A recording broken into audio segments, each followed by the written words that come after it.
lagi di channel aku Vivi Rofi. Ya. Kali ini aku berdua sama siapa? Perkenalan diri. Halo semuanya, numpang di vlognya Vivi. Kenalin, nama aku Budi. Kebetulan kita soulmate sejak SMP nih. Soulmate sejak SMP. Jadi dia tuh tetangga desa. Ya, rumahnya deket.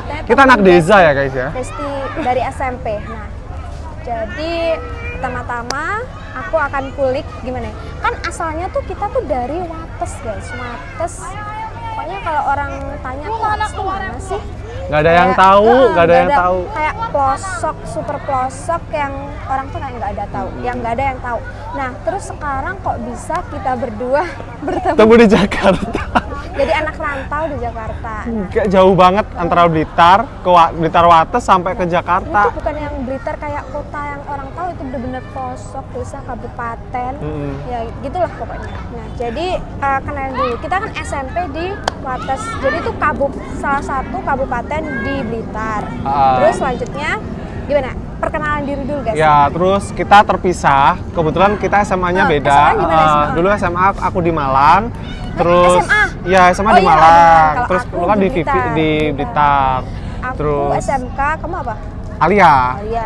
Jadi aku jurusannya broadcast, kalau dia apa? IPA. Nah, ya. Terus perjalanan karirnya ya kan dari sekarang kok di Jakarta, dari dulu tuh di desa tuh gimana? Sharing sih ya. Sharing aja. Jadi kebetulan kan emang dulu kita kuliahnya bareng-bareng. Dulu aku masuknya di teknik elektro, terus Vivi masuknya di manajemen ya.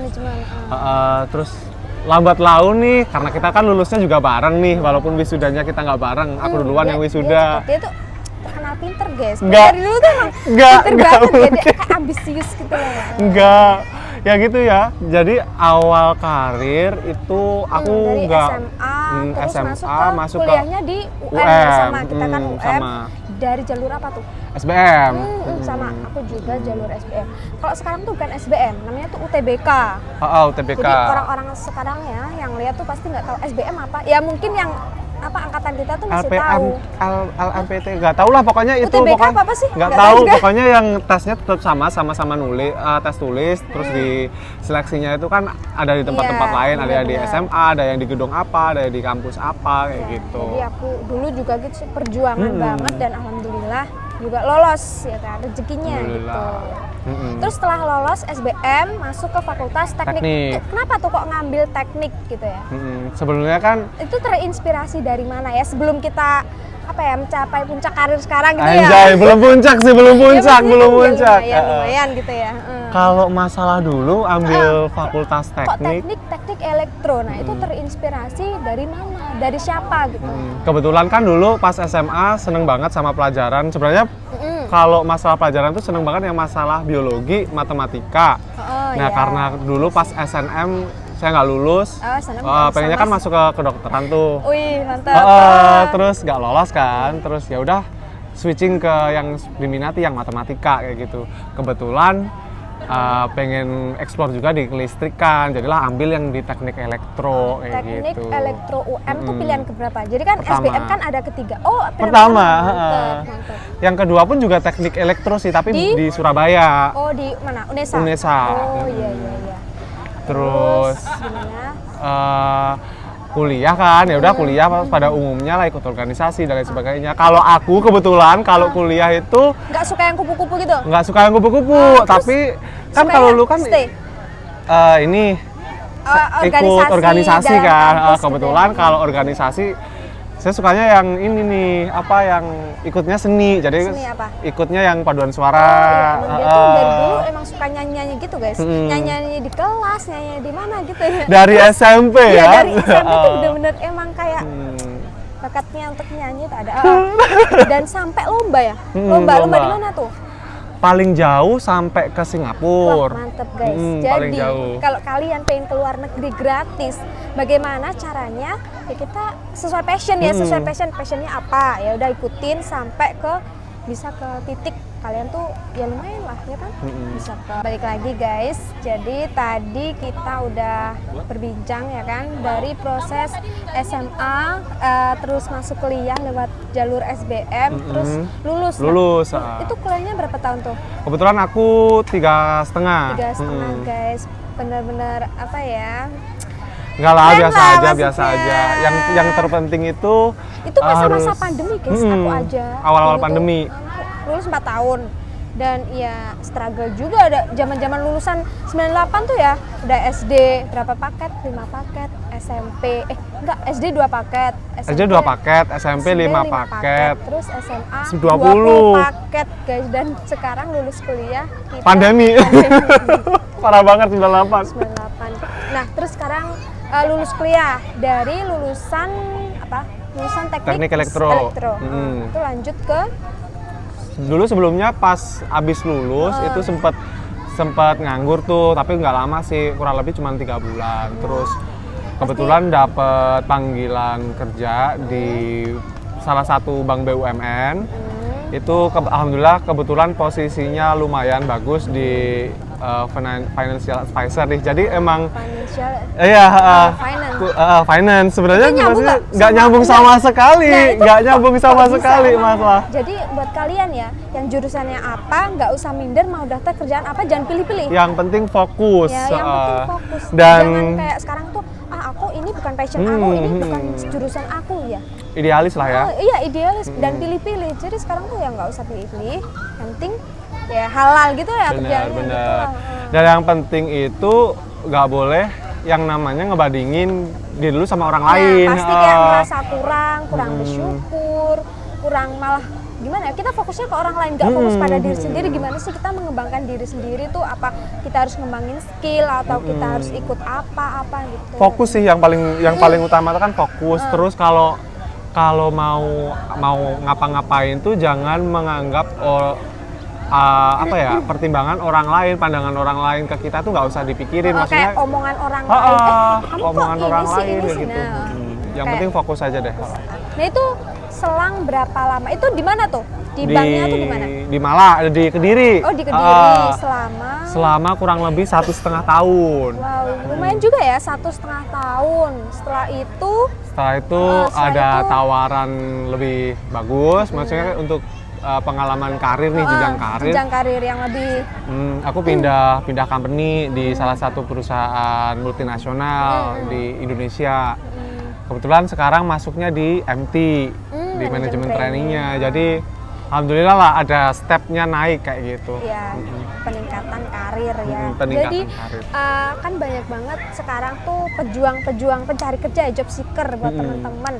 Nah tipsnya kok cepat lulus ya kan? Pertama cepat lulus dan bukan mahasiswa kupu-kupu ya kan? Terus langsung lumayan cepet tuh dapat kerjaannya walaupun tidak sesuai dengan jurusan. Nah gimana sih tipsnya atau waktu kuliah itu gimana atau persiapannya lah, apa yang perlu dipersiapkan? Atau banyak kan teman-teman kita, adik kelas kita yang masih bingung, aku kok belum dapat kerja ya, aku kok gimana ya, kayak jobless gitu lah. Nah ada sarannya nggak buat teman-teman di rumah? Oke, sebenarnya sih untuk tips ya, sebenarnya kalau tips itu jujur aku nggak ada tips sama sekali sih, tapi yang terpenting adalah gitu ya. yang pertama untuk job pertama itu jangan pilih-pilih dulu. Jadi kan aku pernah membaca buku nih, pekerjaan pertamamu itu adalah cerminan karirmu di masa depan kayak gitu. Kalau misalkan kita pilih-pilih di awal, ya nggak apa-apa sih pilih-pilih, tapi apakah dengan cara kita memilih itu kita berarti menutup pintu rezeki yang lain, kan enggak kan? Jadinya kayak gitu. Jadi kita mencoba kayak ya udah semuanya ya udah lakuin aja dulu kayak gitu. Kita masih muda, kita masih bisa berproses, ya udah. Bener. Kalau misalkan pun nanti gagal ya udah, kan kita juga nggak punya pengalaman aja. Buat pengalaman aja. Masa gagalmu tuh di masa muda. Jangan bener. pas tuanya kamu ada gagal-gagal gitu. Terus gimana ya? Kalau misalkan kita di awal udah ibaratnya membatasi diri kita untuk berkembang nih, kebetulan kan memang nggak sesuai nih sama jurusan yang aku pilih. Kalau misalkan ya, kalau misalkan aku ternyata membatasi aku harus di listrik. Pasti aku juga nggak sampai di titik ini kayak gitu. Entah apakah memang jalannya seperti ini atau memang belum bisa untuk eksplor ke bidang yang sesuai sama jurusannya nggak sih? Maksudnya kayak ngapain yang harus kita membuka diri dan mau belajar. Yang penting mau belajar sih, niatannya iya. dulu sih. Karena apapun itu ya, kayak kita di dunia kerja, apa yang kita peroleh dari perkuliahan tuh kayak masih berapa persennya nggak gitu ada ya, 10%-nya nggak ada. Seberapa persennya aja. Jadi yang lain overall kita benar-benar belajar hal baru, gimana caranya kita membuka diri, belajar sesuatu hal yang baru. Gitu. Dan kita itu menerima kritikan tuh sebagai motivasi juga, gimana kita menjadi lebih baik gitu. Ya benar, dan pasti kan kalau masalah hate speech kayak dari orang-orang dan lain sebagainya, ya, pasti ada. Kayak orang yang bikin down kita. Pasti banyak banget tuh, apalagi kalau misalkan sekarang nih, maksudnya job seeker juga makin banyak, terus persaingan di media sosial tuh flexingnya luar biasa banget ya nggak sih, ngerasa nggak sih? Saranku ya buat teman-teman tuh, jangan kita tuh kayak kebanyakan buka sosial media tapi ngelihat updatean orang-orang. Racun banget sih. Iya, jadi kita malah kayak insecure gimana. Kita malah kayak nggak bersemangat aja. Bener. Mending kita buka kayak apa ya, course online gitu kan banyak kan sekarang ya kan, kayak review terus hari Senin apalah sekarang banyak banget di YouTube juga kan banyak.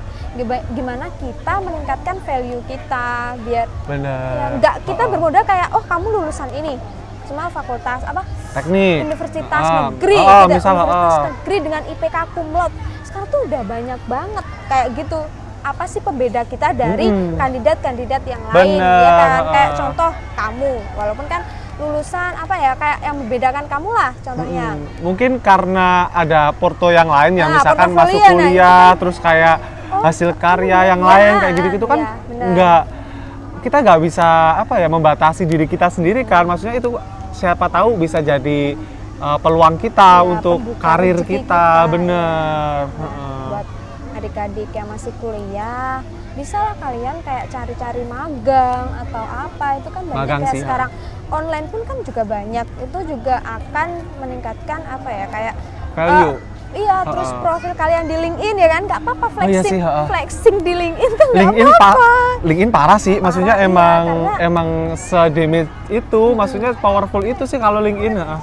Jadi dulu tuh ya, aku awal-awal tuh juga nggak fokus ya, fokus tuh malah kayak udah lulus. Harusnya di kalian sebagai apa ya, mahasiswa di pertengahan atau awal mulai ke kampus pun itu kamu harus punya sosial media, jangan cuma Instagram, Twitter gitu-gitu, jangan. LinkedIn tuh bener-bener harus segera ditata sih. Iya, kayak kalian ikutin aktivitas apa gitu ya, ya udah upload aja ya kan. Bener sih, soalnya kalau di LinkedIn kan banyak rekruter, bener-bener.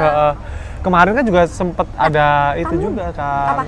Kayak tawaran-tawaran itu berarti kan artinya sosial media kita di LinkedIn terutama itu bener-bener profil kamu gitu lah ya. Sepowerful itulah, maksudnya kita bisa di-connect sama orang yang siapa tahu itu recruiter yang dari perusahaan bagus, kebetulan lu match sama profil dan minat lu, siapa tahu kan ya nggak apa-apa kan, maksudnya dicoba aja kayak gitu. Terus dulu Budi ini tahu lowongannya tuh dari mana aja? Kebetulan aku yang pertama itu dari itu sih websitenya. Jadi langsung kita kamu tujuannya pengen kemana?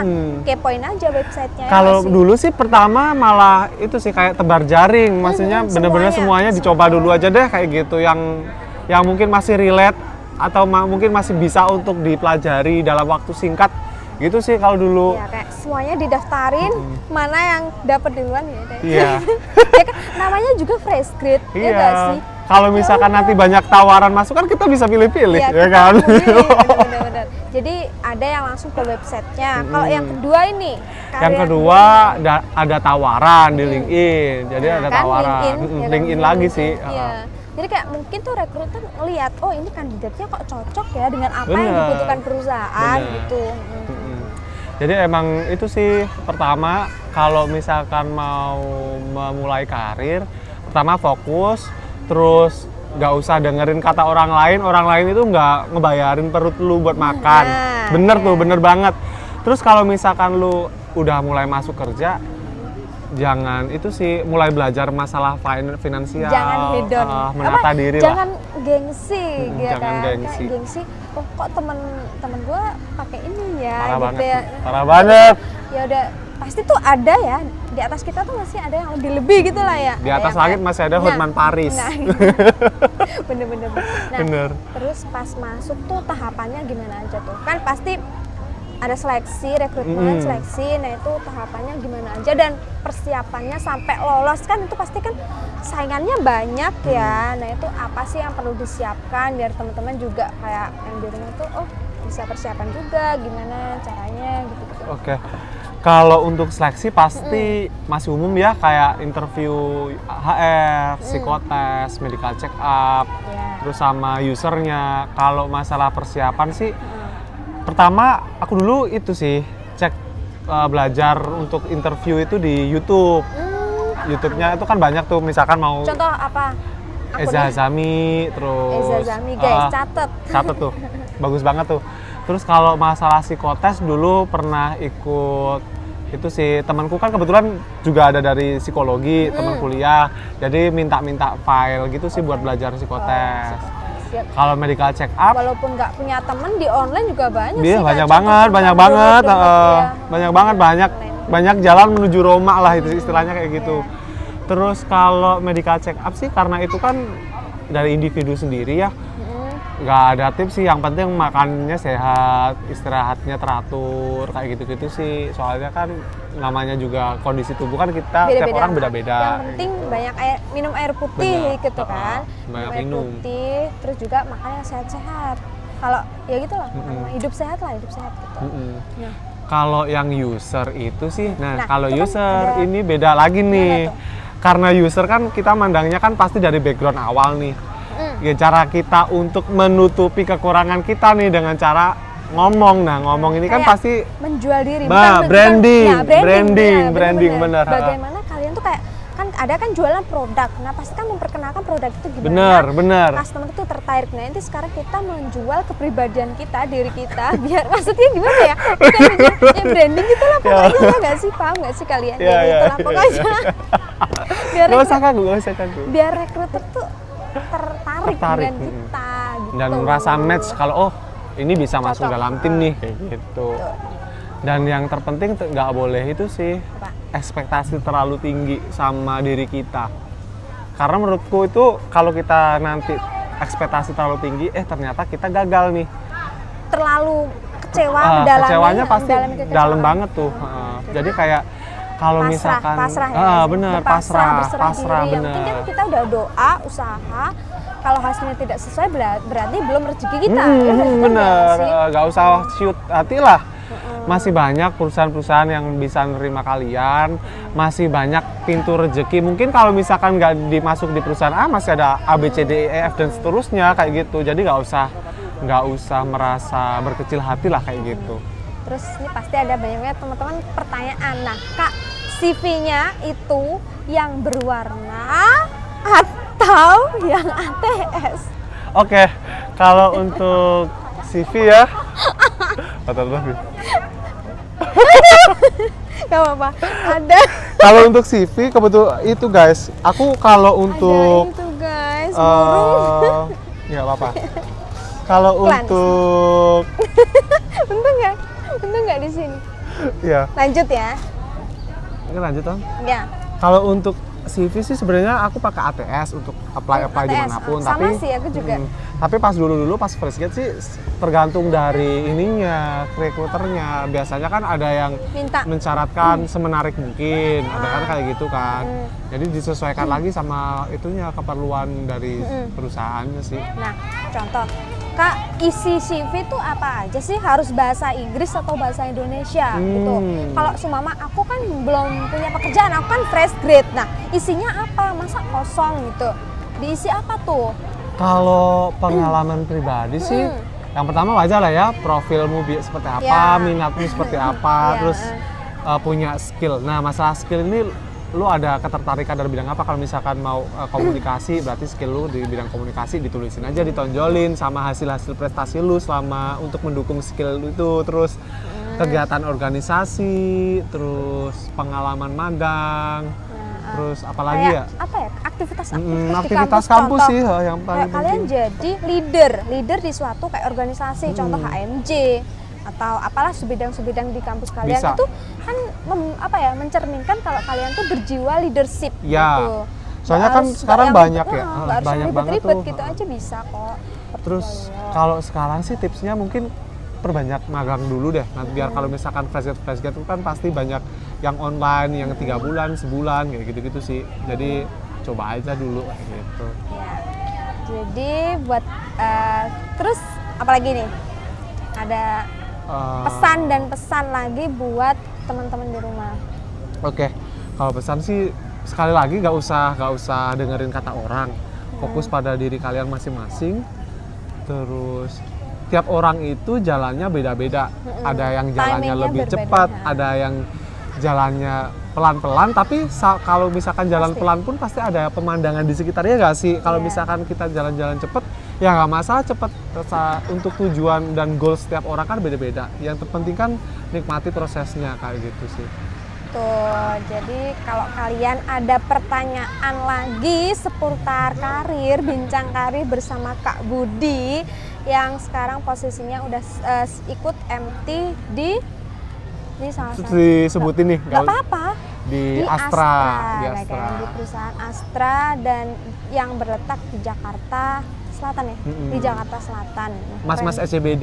Mas-mas SCBD guys ini. Nah, nanti kita lanjut ke part 2 bagaimana kehidupan jadi karyawan SCBD, apakah gimana lanjut part 2 ya guys. Dan kalau kalian ada pertanyaan lagi komen di bawah biar nanti dijawab, bukan dijawab ya, pokoknya kalau ada pertanyaan komen di bawah.